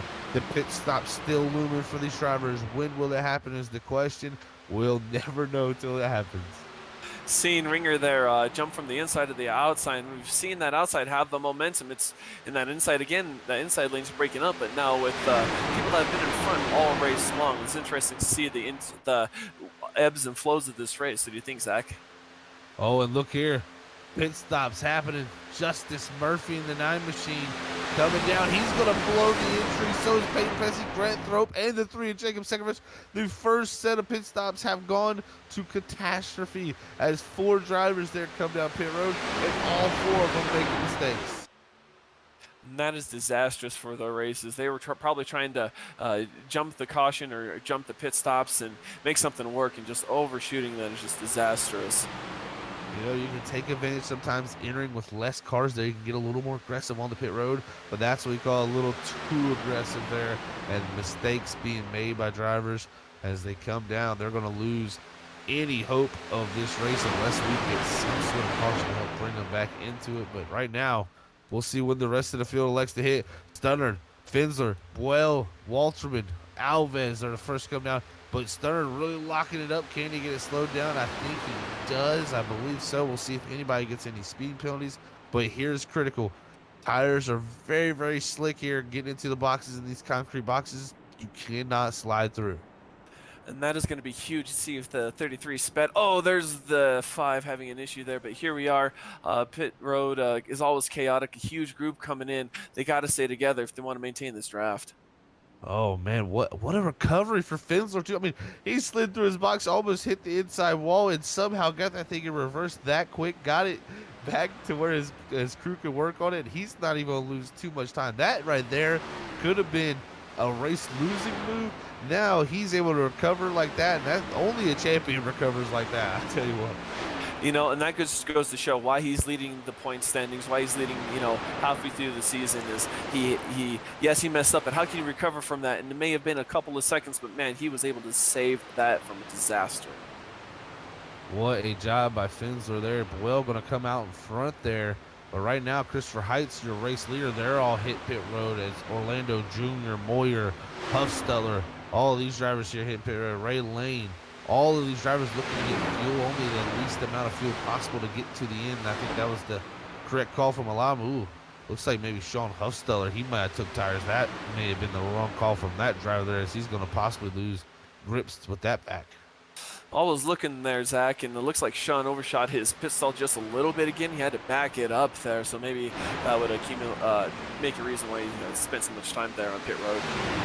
That is definitely what you don't want to do. And already looking, Heights, all these drivers, they're way ahead here, but the momentum is what's going to be the key here. As you see them coming down the back straightaway, they're going to get caught here very quickly here down at turn 3. But the thing is, there are split cars that are coming up the speed. This could get a little hairy. Oh, already making the 3 wide, making the pass going to the 3. Here we go. They are right up against the wall. They are coming out of 4, starting to line up there, starting to creep up on those leaders. What a job by Christopher Heights and Orlando Jr. waiting until the last moment to pit. They're going to be the ones that hold on to the lead. The pack, though, coming behind them is David Blow. The 52 leads them, with Brad Ringer there getting swallowed up by them now as they go down into 1. How long before they catch the 21 and 27, and how big a run will they have is the question. The 21 and 27 are going to have some thinking to do down this back straightaway. There's a 31 getting up on the bumper to the 76. We know it's hard to get only 2 cars running, especially against the outside lane that's so organized, but maybe it can be an issue again for those other cars that just were on pit road. What do you think, Zach? Oh, this could be definitely an interesting time here as now. A lot of guys elected to get side by side. That's going to help the 21 and the 27 get up to speed before they get there. Brad Ringer, he's going to be the first one to take a chance. He slides up in front of Buell. He's going to have the big run down the front straightaway. Here they come, side by side for the lead. Brad Ringer going to take the lead here with 9 laps to go. Or 10 to go, sorry. And here we go, 10 to go. Anticipation, anxiety, all of these things are ramping up. These drivers are on the edge of their seats. Pit road still needs to happen for the 21 and 27, I think. But here we go. I think this is the race for the lead as the 52 goes outside of the 76. Oh, man, the 76 jumps down with that lead. 52, 33, and 5, though. Those 3 seem to be very well working together as they push very, very hard. Buell going to have that lead. Remember, he won the pole. He finished second in stage 1. Had a great night so far. Here's the come off of 4 side by side for the lead. Ringer with the help of Heights and Orlando Jr. down low with Ryan Twynham. It's a party here with 9 to go. And they are not giving each other any space. But, man, we have talked about the 52, the 33, and the 5 all night long. Can they make a move, or will they be a part of the big one? Here they go, and they are not patient. It is going to be happening here as big run from that 5. You see the big push. He's giving it to the 33. The 33 is giving it to the 52. The energy going forward. James Loveland out there, also out there in the 56. He's broken into the picture here late in the go. And this is why he's showing those green flag pit stops. They bring the cream to the crop. And here it is.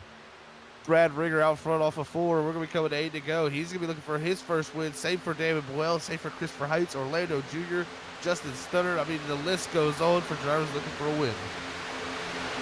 And this is a big time for these drivers. They really want that win. You know, halfway through the season, they want to increase their chances of getting the playoffs. But again, there's Jason, number 5, third in that outside line. He's just creeping, been up top all day long. Who can stop him? That, I think, is going to have to be the big question we have is, will Jason Finsler be stopped? But our producers point out, lap traffic ahead. They're in the wall in front of our leaders here as they're starting to actually wreck down the back straightaway here as they go by them. It's going to stay green, though, with all that action here is, man, huge checkup. That's going to separate Finsler from Boyle and the 33 of Stunner. Man, Ringer and Heights, they get through it pretty cleanly, but, man, that right there really just threw everything into a spiral with 7 to go here when they cross the line. Now, how does it all get formed back up? When do they have the runs? Well, going to have to time something here because, man, they're pretty far back. Man, Zach, I feel like I jinxed them because all 3 of those, the 52, the 5, and the 33, all got caught up with damage. And they're trying to make a move, but how that's going to affect them. Are they going to be as effective as they have been all race long, Zach? I don't know. You know, that's where we're going to see the 52. His damage looks very minimal. We'll have to see what he can do. But the 27, he's taking a good look to the right front. The 31, he took a good look. The left front of the 5, it took a good, hit. I mean, a lot of drivers, and Justin Sterner's the one who took the worst hit out of it. His car definitely going to be hurt from it. But here comes Boyle in the 52. He's taking advantage of this here with the help of Ryan Twynham in the outside in the 31. And we were just talking about him having a little bit of damage, but here we are making a run, and that outside line again. Here goes the 5. Jason back in third spot in the back there. So apparently they recovered well, and they're still racing for the lead. And now out in the lead. 6 to go. David Boyle going to lead that lap there. He's going to be out front. He's got the help of the 31 machine there of Ryan Twynham. Who's going to be able to win it here? We'll have to see. Down the back stretch is a dead heat, though, as we got our top 9 under a blanket. And there they all under a blanket. Jason, you know, he wants to complete that freaky fast Grand Slam. He won stage 1, won stage 2, in prime position to make a move towards the end of this race. You know he wants that title. David Boyle dropping back there as it looks like there's 76 Ringer. He's going to have really only those 2 guys, so it's starting to formulate on that top line here. They're ganging up on him with 5 to go. Ringer, though, doing his best to hold strong. Everyone's holding strong, but we know 5 to go. The only cautions we've had has been the stage breaks, which is really interesting. Everyone's been patient up until now, Zach. Here we go, 5 laps. 5 to go, and a little bit of a blink there from the 31. That is going to be a little bit dangerous there in the pack, but man, oh man, he's giving a good shove to the 52 as they go up the racetrack. There's Jason Finsler also in the 5, the 25 Trevor Earhart behind them. We got a lot of strong cars here involved, and even some lap cars like Justice Murphy in the 9 there, not too far behind. He's involved.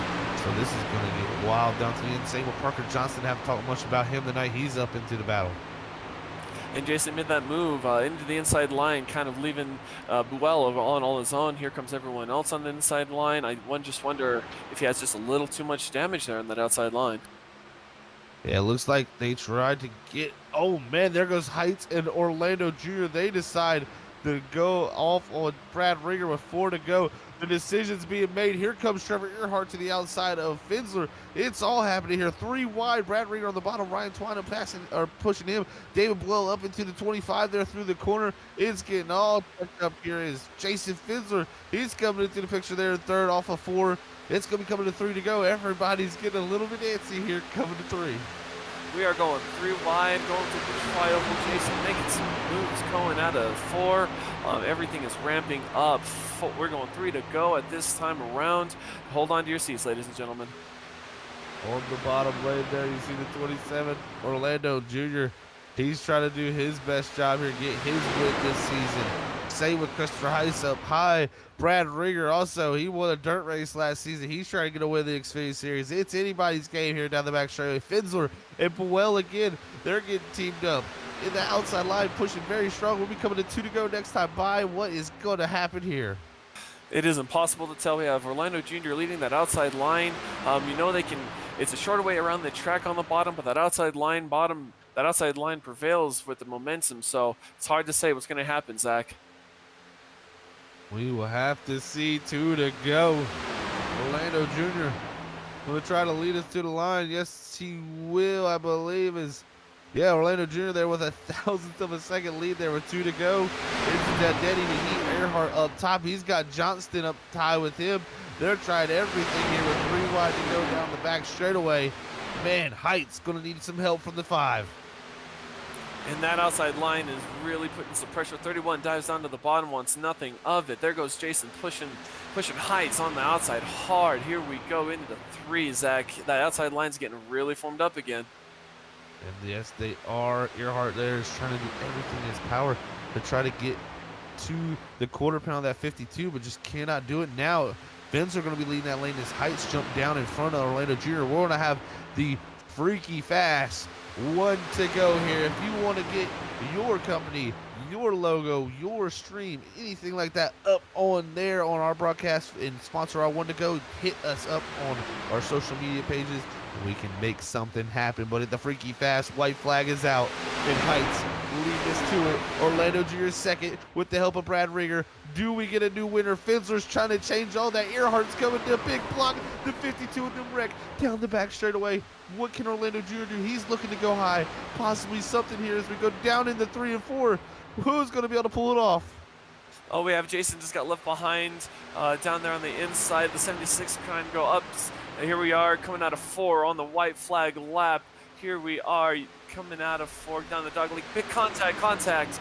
Johnston in the 48. He's got a big run. Does he go to the inside? Heights trying to hold him off. I think it's going to be Christopher Heights. 4 wide finish for second as Christopher Heights wins it. Kevin Orlando Jr. second. Brad Ringer third. What a finish, ladies and gentlemen. Man, oh man. Congrats to Heights on his first career win. This is a special night up here in the booth. That is a great victory, and what a finish. 4 wide for second. Man, I know Christopher Heights has won that race, but I feel like I won my first broadcast nearly 5 wide at the finish. That was amazing racing here at the Underdog Racing League. That it was, and what an underdog we possibly just had win. That is Christopher Heights there, that 21 machine. He's coming in here tonight, 9th in points. Only 2 top 5s to this man's names in 11 starts. He's going to come out of here with a victory tonight at the Talladega Super Speedway. That's going to help propel him up the leaderboard and get him some critical points to push himself higher up out of the contention of the playoffs, man. And what a night it's been. Is like you said there, Carl, you don't get too many 5-wide finishes, and man, for your first broadcast, that's a special one. That was amazing to be a part of, and again, congratulations to Christopher. He may have had a rough season up to this point, but again, Talladega can change things around. He still has half the season, so here we go with the burnouts. What a job from Heights here as he's going to celebrate here in the front straightaway in the Talladega Super Speedway. First win of his career here at the Underdog Racing League. Congrats to him on that victory here tonight. I'm sure he's going to be so excited when we talk to him up here in the booth, but we're going to go to a quick break here as we find our top 3 drivers and have a quick chat with those special 3.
All right, we are back here, everybody, at Freaky Fast Broadcasting, as we got our top 3 drivers up here for their post-race interviews tonight at the Talladega Super Speedway. And look at that finish there. You can see there.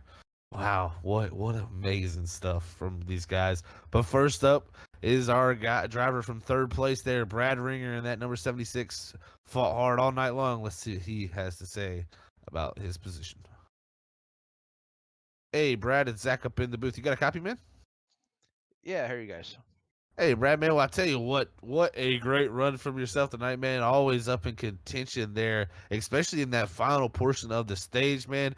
Jake is down to there at the end. I mean, almost a 5-wide finish for the win. You're able to come home with third there. I mean, that had to be some fun. Yeah, these races are fun. You know, not bad for a guy who's not on one of the teams out here. I felt kind of alone there at the end. You know, I had the 31 behind me helping. Guy started screaming that he was blinking. He pulled off, killed all my help. So I fought for every bit of what I had there. But that was that was pretty fun.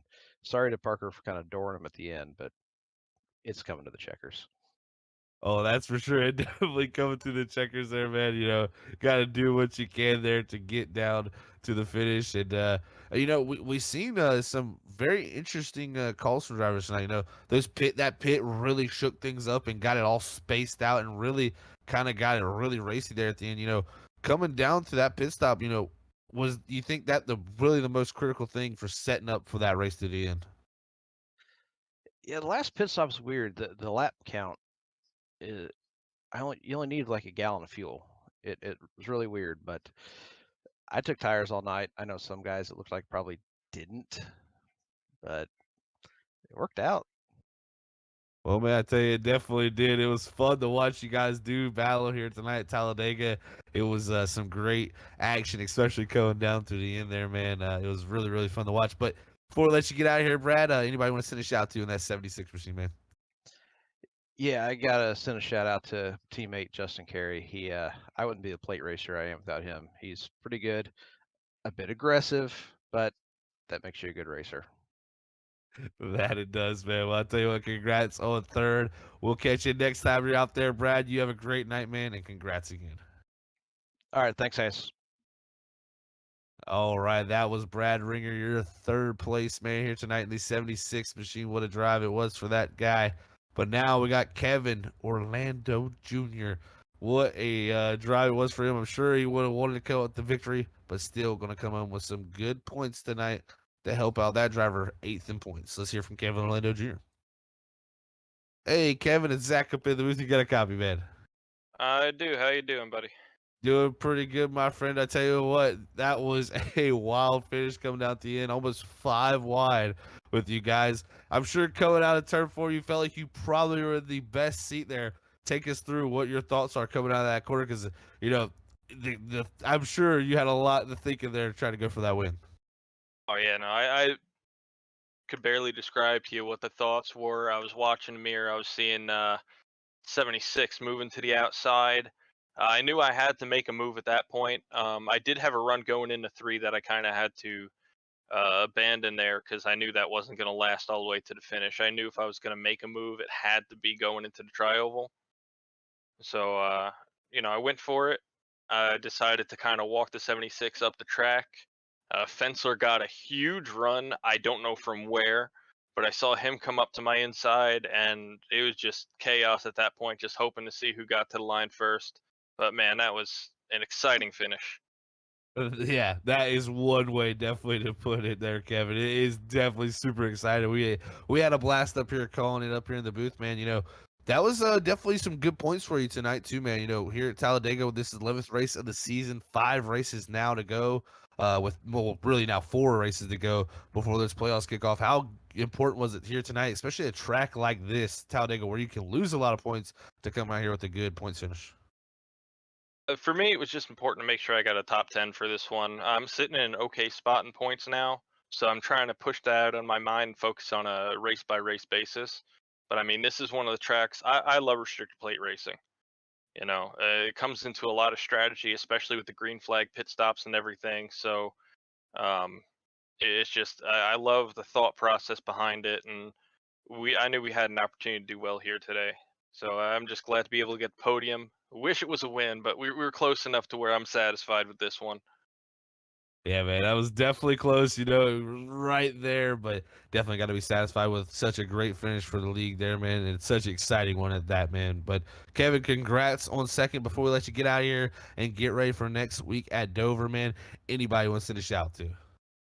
For once, I think I actually have someone. I got to thank the whole team that was working with me tonight. The Blind Squirrels for picking me up.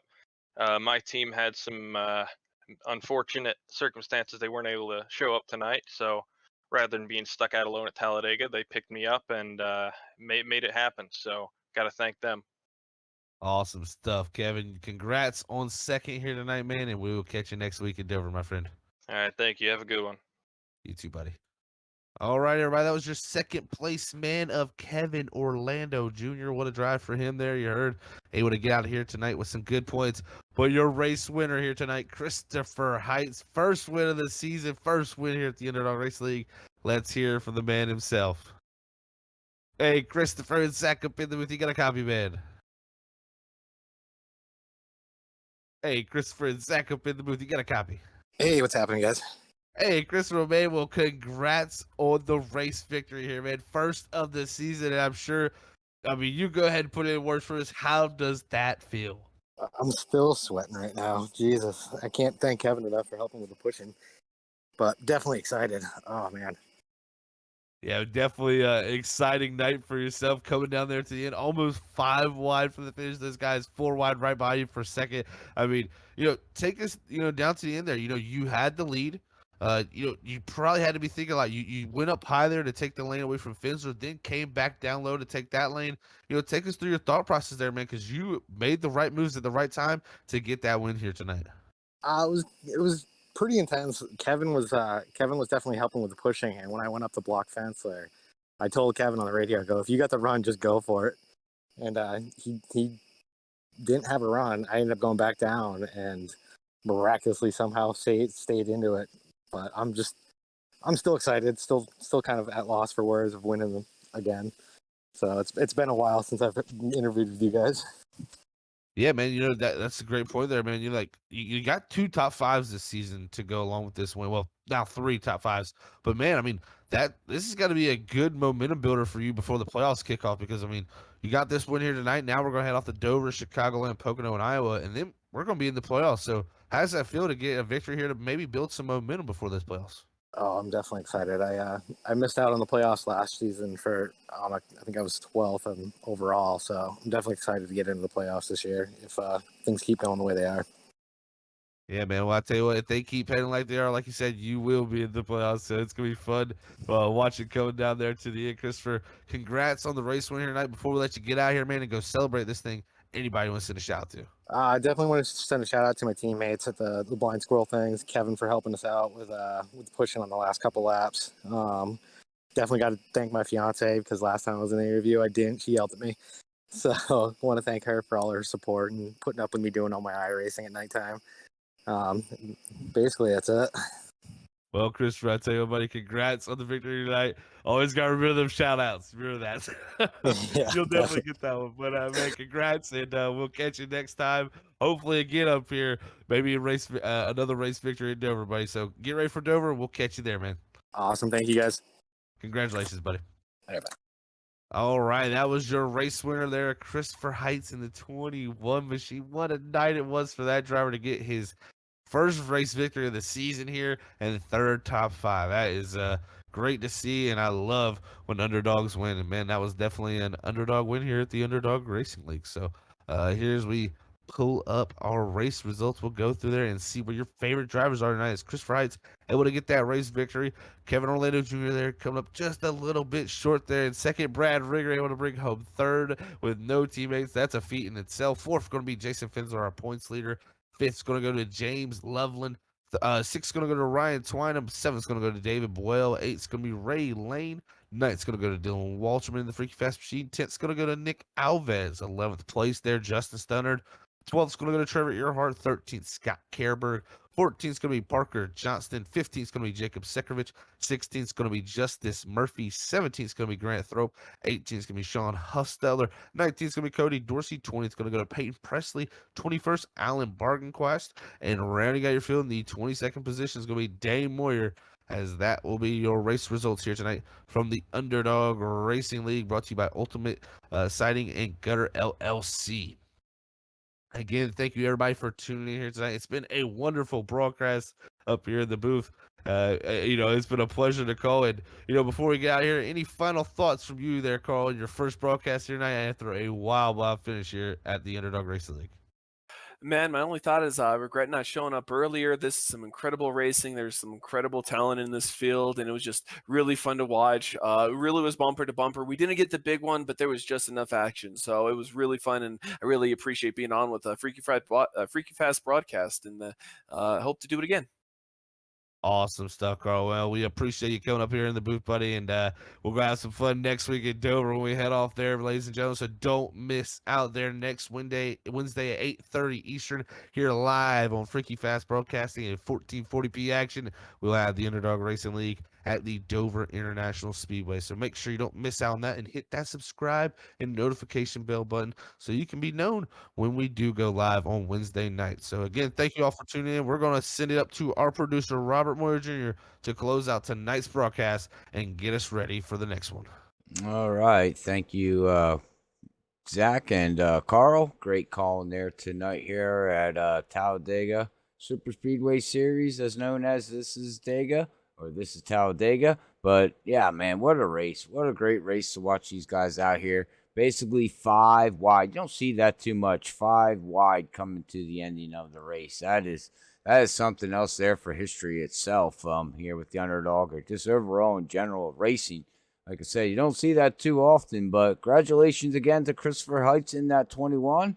He finally gets a victory here in the Xfinity cars. It probably feels really good for him to get that victory, like he said. So, again, congratulations to him. But like Zach said, everybody out there, thank you for tuning in here tonight at Freaky Fast Broadcasting and here at Talladega Super Speedway. We do much appreciate it. You know what to do out there. Hit that like, hit that subscribe button if this is your first time here at Freaky Fast Broadcasting. We do much appreciate it. I know we sound like a broken record when we say it, but everything helps us out in the long run and helps your favorite driver out there and the leagues overall. But we'll be with these guys, like Zach said, next week at Dover. It's going to be fun. That's going to be a tough track with the Xfinity cars.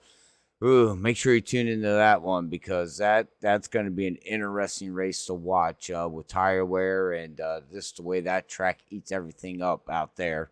The Monster Mile sometimes can be a monster, but we'll have to see how it all plays out. But our next televised will be tomorrow night with Stars and Stripes with Sam Dyer, and Zach Hall is going to be calling all the action, as we're going to go to iRacing Super Speedway with the Xfinity cars for an all-star race.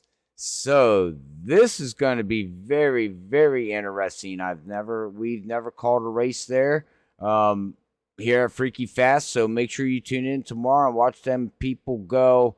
Oh my God, Zach, I know you're muted, but what do they go there? What's the top speed do you think they can hit in Xfinity cars there? In the Xfinity cars, they're going to be hitting probably at least 220, 230, I'd say still. Probably 220. Oh, maybe. my Maybe goodness. 210. I mean, it'll depend for sure. I mean, well, actually, thinking about it, they got more horsepower than the Cup cars, so actually, they may go quicker. We'll have to see, though. Tune in tomorrow night. You'll definitely see over 200 mile an hour. I'm guaranteeing that. Oh, my goodness gracious. Yeah, make sure you tune in tomorrow night if you're not busy or you're winding down, ready for bed. We go live at 9:20. But until then, from the virtual side of Talladega and here in iRacing, make sure you check out iRacing.com. But for Carl, Zach Hall, Robert up in the booth here at Freaky Fast, we want to say everybody have a great night. Be safe on your Thursday, and hopefully we catch you tomorrow night. But until then, we want to say God bless everybody. We love you all. Peace out.